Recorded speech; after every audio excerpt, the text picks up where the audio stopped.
started We here. should have a piano. And number 661 for chorus. Go through it twice.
All right.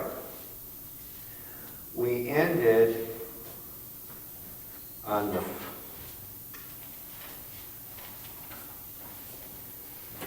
14th and last point, and that is the assurance. I did begin and say, I don't even know why I put down assurance. I think it was the assurance as to why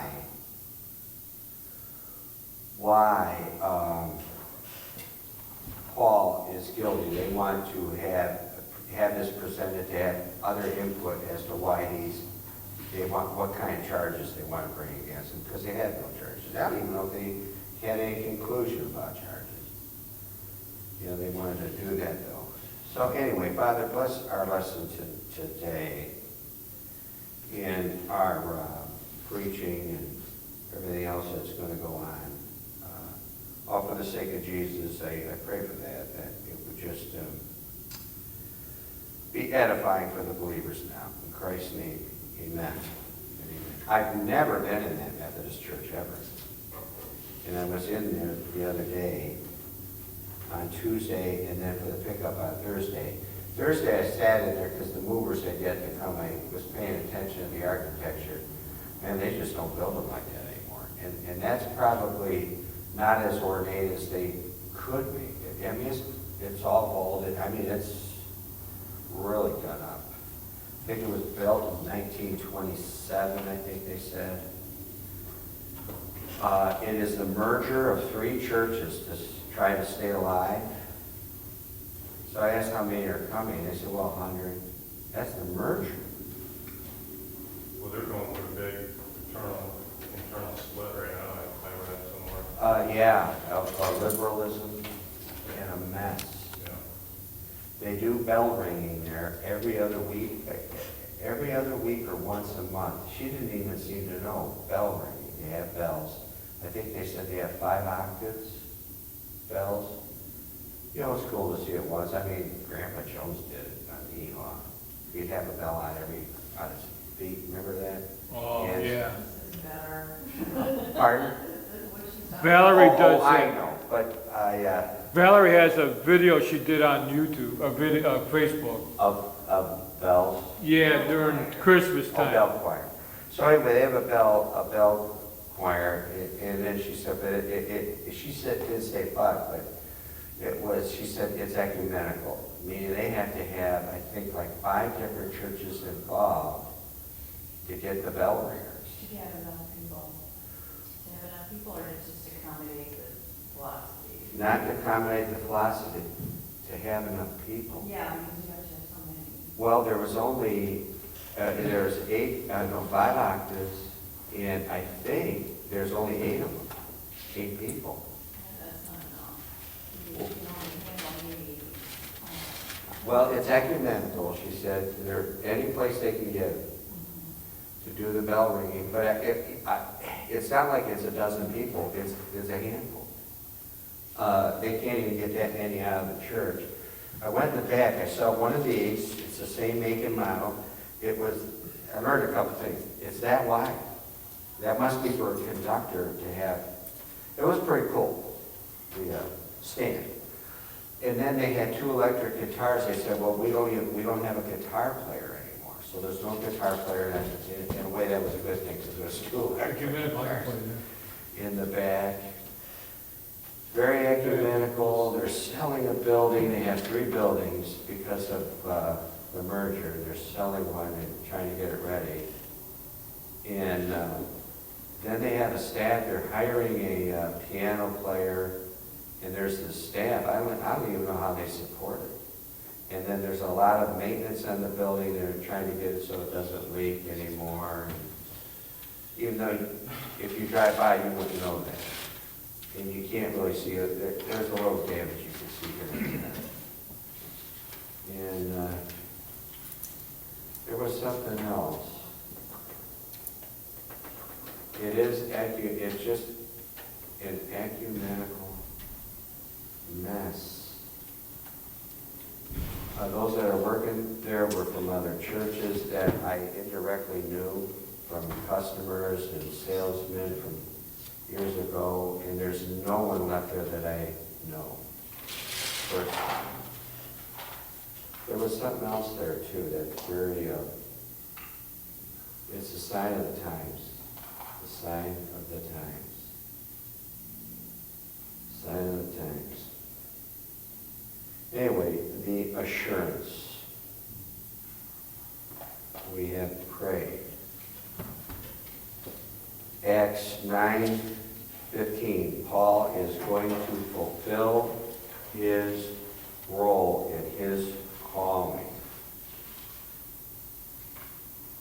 It's been a pretty big week for me, between pianos and then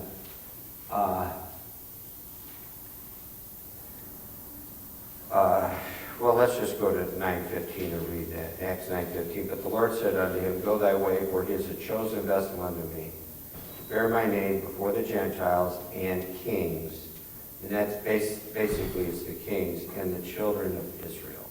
So Paul is going to fulfill his calling, and I believe it's got a purpose for all of us. The idea is to find what our calling is and to fulfill it. What had come up this week, I was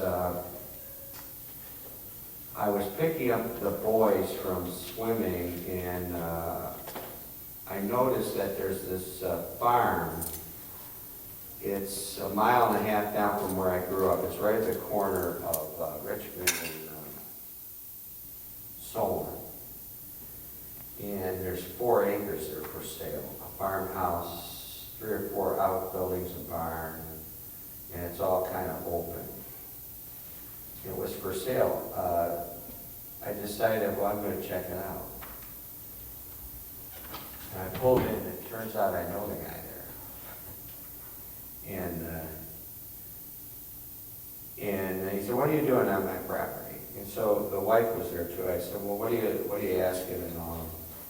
And what would you pay for 4 acres of land in Parma? Too much. Well, give me too much. Tell me what too much is. I know there's 4 acres behind us. They wanted over 200. Now that's 10, 15 years ago. Developed or undeveloped? There's a house on it. It's undeveloped. I mean, 4 acres, that's a lot of land in town. You can't find that. Across the street from us, there's 10 acres. And it turns out they won $170,000, $169,900, which is, what do you got there?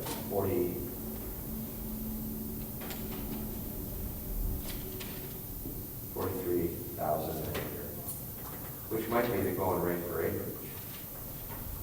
I decided, well, why don't we go over there and take a look at it? You could store equipment there. I mean, every thought in my mind, it's like the piano. Where are we going to put it? Let's stop. I thought about, well, the piano could go over there. And not for storage. I had these thoughts. Well, we could store equipment there. You could start a nursery there. You could rent the house out. You could, the church could buy it. We could start the boys' home. We could start a girls' home. On and on the possibilities go. What's the worst that the owner would say if we make an offer? What's the worst they could say? Hit the road, Jack, and don't you come back?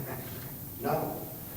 So anyway, I got all the boys gathered up and we went over there and took a look-see. And it's a bulldoze operation, basically. One doesn't think it's a bulldoze operation. I think you need to get the bulldozer in gear, get the blade down, and do a lot of pushing.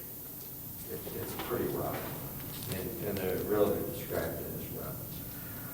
But the idea is, and why did I say all that? Paul's calling was to witness before kings.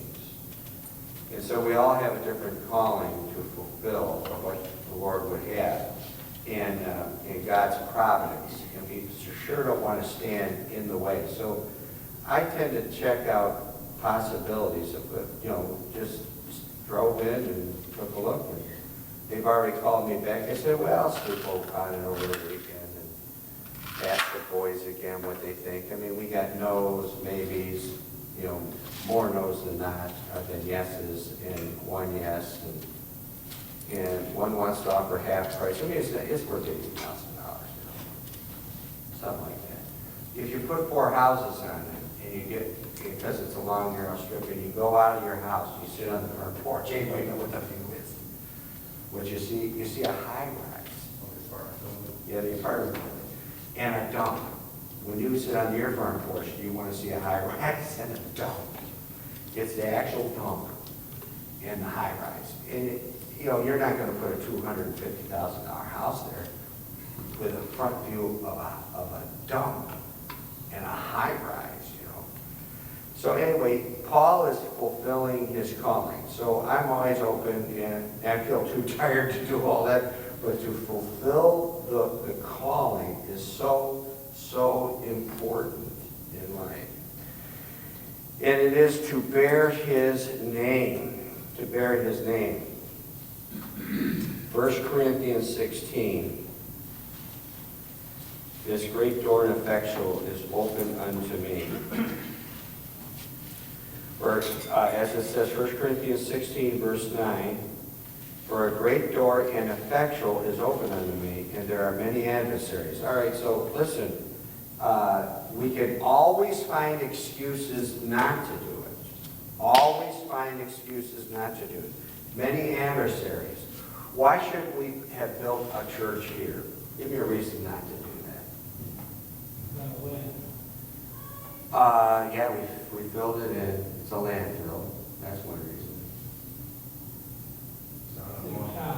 It's in the middle of that guy and this guy. But technically residential, this is not residential, is traditional church place. What did you say? That's money, not enough money. There you go. That's usually the main thing right there is the squeaky thing. The squeaky wallet. No money. There was no money. No money. We could come up with all kinds of reasons not to do something. All kinds of reasons. So it's kind of like the pianos. We could say no. But if God's got a plan down the road, well, we don't want to stand in the way of the plan. So I just said yes. We could, like I said, you could always throw it in the dumpster. just throw it in the dumpster. Not that that's the extreme. But I'm wanting to move forward. It's kind of like you're at the antique store and you found a left, right? Do you ever do that? I just did it a couple weeks ago. I did not, I found something and I left it there. Oh, you left it there. That takes guts, sister. That takes guts. She found something, it wasn't complete. No, it was good. Oh, it was good? It was And complete. I could not make up my mind on it. Oh, I'm talking about something that's not complete. Oh, It's the left part, there's the left and the right. You found the left, it's perfect shape, you really want that. And then 3 months go by, you find the right, and you go back for the left, and the left is gone. I've done that. Where like for our kitchen, we stockpiled stuff for a long time before we built the building. You know, I had this hot rod. My family would buy me, like they bought me the gas pedal. I didn't have the car, but it bought me a gas pedal. Right? And so if this great door and effectual is opened unto me, what should you do? Walk through it. You go through it. You go through it. All right, so if you're going to wait for what Joe said, there's not enough money. If you wait for the do-re-mi, you're going to be waiting a long time. Now you could say, well, somebody's going to eventually give it to you. That could be true. That could happen too. And somebody gives it to you and everything's taken care of. But most of the time, don't hold your breath, man. Yes, sir. Working for Jesus is like working on a perpetual motion machine. You just have to be there. Just and go with the flow, with the Yeah. providence of God. All right, Ephesians 6:20. Remember, Paul is in chains. Ephesians chapter 6, verse 20. For which I am an ambassador in bonds. Therein I may speak boldly as I ought to speak. So he is in chains, and he is this ambassador. He's going to be preaching before King. Folks, the least expected is going to be doing the preaching. The least expected. You would think that he is not. He is, but he's an ambassador for the Lord, and the Lord opens up doors. The Lord opens up doors. The speech of Festus was to recap Paul's situation. All right, verses 24 and 25. He kind of retells the story here, verses 24 and 25. And Festus said, King Agrippa and all men which are here present with us, ye see this man about whom all the multitude of the Jews have dealt with me, both at Jerusalem and also here, crying that he ought not to live any longer.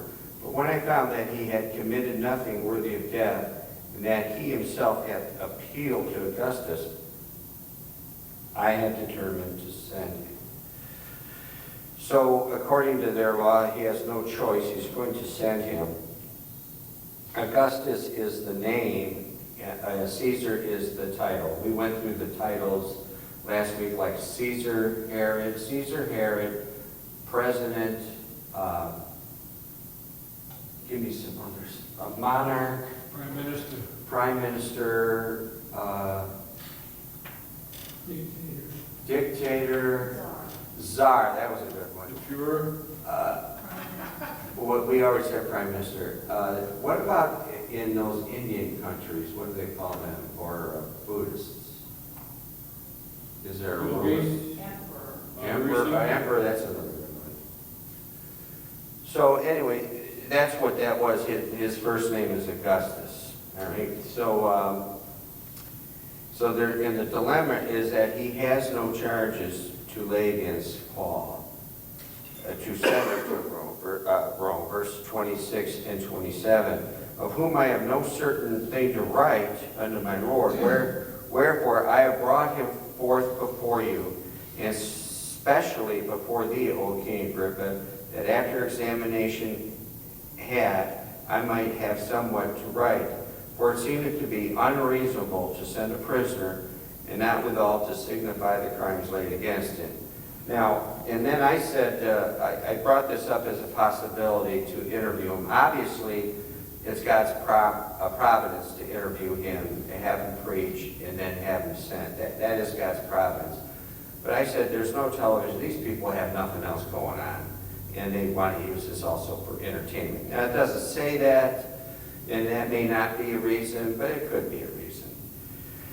So he wants to have these charges to lay against Paul in order to send him. In other words, they want to have a justification here to do this sort of thing. Paul is in here. Paul's about to preach to the worst of the worst. And I have brought this stuff up, and we'll bring this up again in verse 23. Did you put this in order? Because I kind of had that verse 23 at the I end. have it in here. Oh, you put it at the end, okay. See, he is about to witness to the worst of, with the worst of the worst. In verse 23, it says, he is, Bernice, they're coming out with great pomp. So they're coming out with their, who knows, all dressed up. It looks like Hollywood.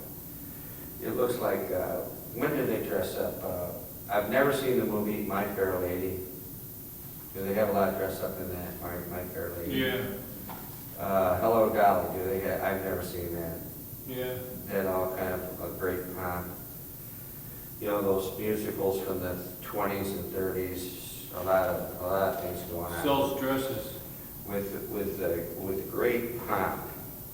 The worst of the worst. I was at a breakfast, and man, I was at the breakfast of the preachers, and that's when my daughter's father-in-law said to me, months after, he said, I never thought I'd ever see you again after that. I was sitting at the table, and it was all preachers, and they hopped on me. And the pastor was there, he really hopped on me. And they were raising their voices, and I rode in there. The way I got there was by means of the pastor's car, so I had to leave with him. And it came down, they were talking about sodomites, and I said, well, wouldn't you witness to him? He went off. Now, why do they say that a sodomite cannot be saved?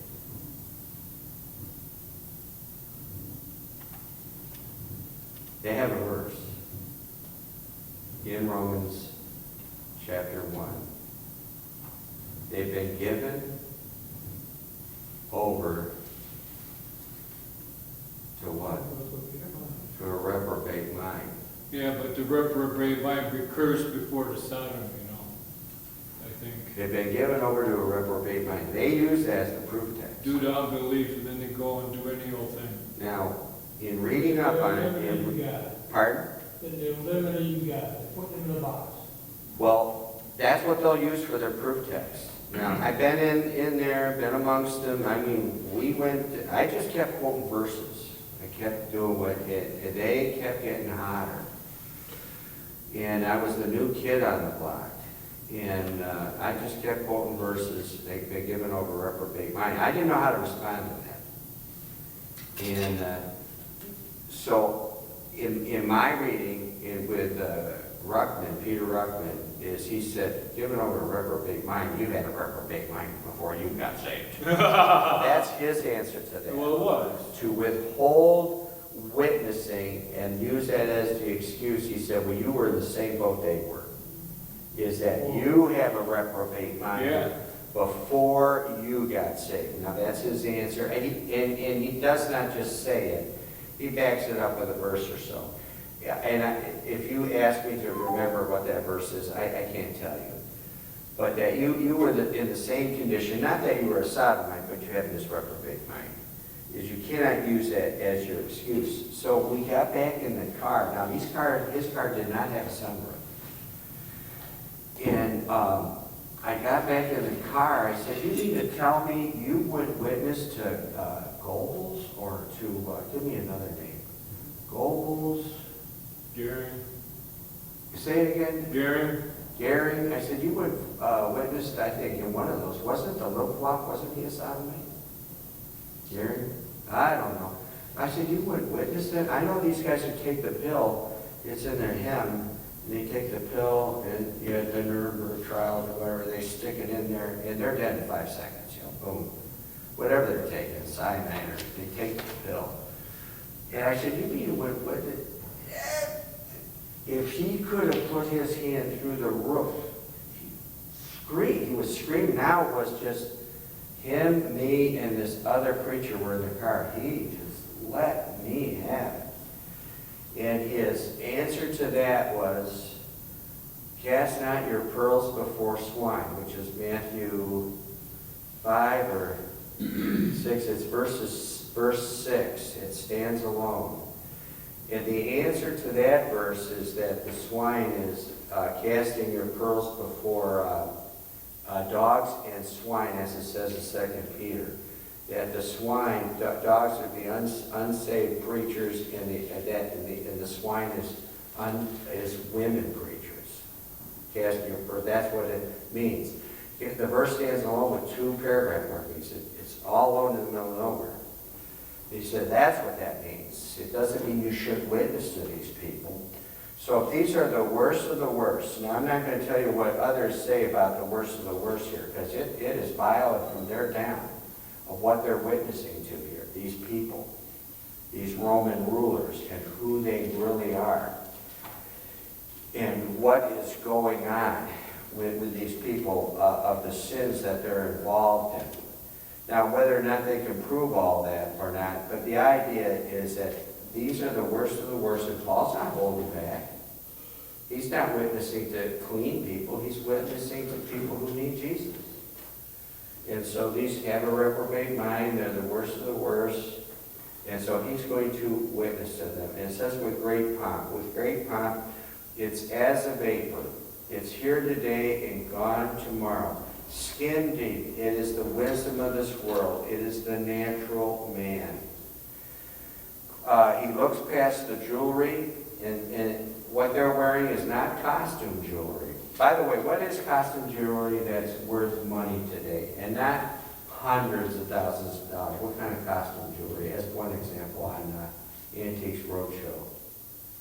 The jewelry is made out of that first plastic, Bakelite. That Bakelite jewelry, some of that's worth money. It ain't Bakelite. It's the real deal. Paul looks past the jewelry, their health, their beauty, their education, their clothes, knowing Romans 3:10 and 3:23, as is written, there's none righteous, no, not one, for all have sinned and come short of the glory of God. Amen. And so he looks past all of that. These people need the Lord. So he's about to preach to whited sepulchres. We're talking about all kinds of different, if we read verse 23, on the morrow when Agrippa was come and Bernice with great pomp, and was entered into the place of hearing with the chief captains, the principal men of the city, as Festus's commandment, Paul was brought forth. All right, so he's witnessing to the politicians, military men. He's witnessing to these people. They're probably going to have a party. So he's about to preach to these whited sepulchres, full of dead men's bones and of all uncleanness, proving Matthew 7:6 does not mean nor can be interpreted as preaching, that is giving the gospel to the lowest of the low. In fact, why don't we go to Matthew 7? That means, I would assume that's the pearl. 7, as far as this casting your pearls before swine. Matthew 7, verse 6. Is that it? No. Yeah, give not that which is holy unto the dogs, neither cast your pearls before swine, lest they trample them under their feet and turn again and rend you. So it can't mean that. He's witnessing the worst of the worst. They all need the Lord. Amen. And I have, over the years, said, well, if this is my route, if this is the area I've been given my route, well, then I need to witness here or there, and I've been encouraged not to do that. You witness here, you witness there, and I just listen to what I'm told to do. so I gotta just do that. But witnessing to the lowest of the low, we should give the gospel to everyone. Amen? Anyway, that concludes chapter 25. I do not have notes for 26 yet. We had a big, long week. Any questions? Other than where are we going to put this box? Yes, I have a thought. on the box. Yeah. What I said previously to you, whether or not you should consider swapping out your grant. You could give the HBC a call. Maybe, since you know Joel. Oh, well, I didn't want to go there yet. Okay. Yeah, I don't want to go there yet. The organ we gave, did we give the organ to them? Yeah, we gave it to them. Man, the organ, see, I didn't want that. No, I wanted them to have it. I didn't want the organ. Oh, but you want the. Oh, yeah. Okay, sorry. Okay. Yeah, this is, it just needs a clutch. Okay. Yeah, oh, that. Well, I could play the organ, but not official. I could play it, but I needed snuff brush up on that. I don't my personal opinion, I don't personally like the organ. You know, as far as, yeah, and it makes me think that, you know, the family opera. It's an old fashioned, doesn't have a Leslie on it? The spinning a horn? What, the organ? Yeah, an old fashioned electric organ has a Leslie. The sound comes out through the end of a spinning horn. Oh, I don't know. I know this, Gary Lucas is here. Anybody know what the name means? Gary Lucas, think back, in Parma, or Brook Park. Famous? Lucas McCain? Music. Remember Lucas Music? Gary Lucas is the son of Lucas Music. And he said, and he was over here and he was doodling around. And this is back a few years, and he said, oh, I used to sell these. And he said, I may have sold this organ. I thought that was kind of funny. Gary Lucas was on it. But he did not carry on the tradition. So you remember the name Lucas Music? It would be on an ad, a local ad, probably Channel 43 or 61, or one of the local stations. You would be on the radio, Lucas Music. But then they're down in Naples, in Florida. They live down there. They retired, sold the store, moved out. Father, bless now the preaching in Christ's name.